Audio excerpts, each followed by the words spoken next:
सफलता का विज्ञान, विचार, भावनाएं और कर्म का संतुलन। मनुष्य जीवन में सफलता केवल कठिन परिश्रम से नहीं मिलती, बल्कि सही विचार, संतुलित भावनाएं और उचित कर्म के समन्वय से प्राप्त होती है।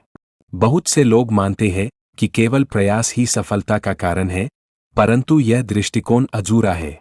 यदि मन अशांत हो और विचार नकारात्मक हो, तो अधिक प्रयास करने पर भी अपेक्षित परिणाम नहीं मिलते।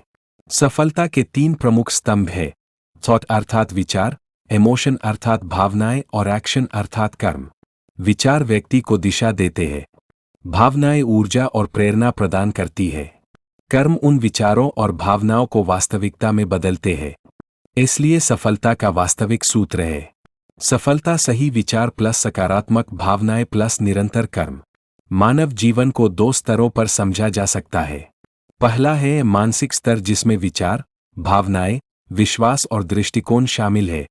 दूसरा है शारीरिक स्तर, जिसमें कर्म, अभ्यास, अनुशासन और परिश्रम शामिल है। जब मानसिक स्तर और शारीरिक स्तर में संतुलन होता है, तभी स्थायी सफलता प्राप्त होती है।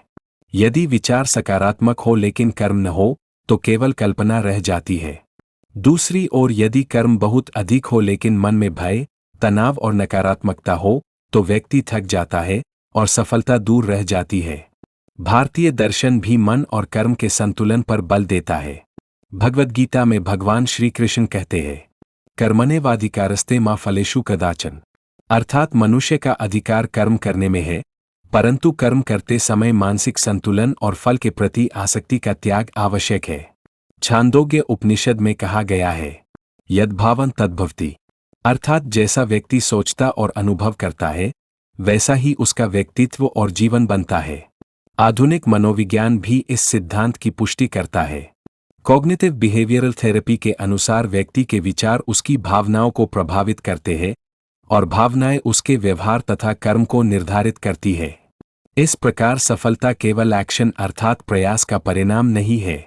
सफलता तब जन्म लेती है जब थॉट, इमोशन और एक्शन एक ही दिशा में कार्य करते हैं।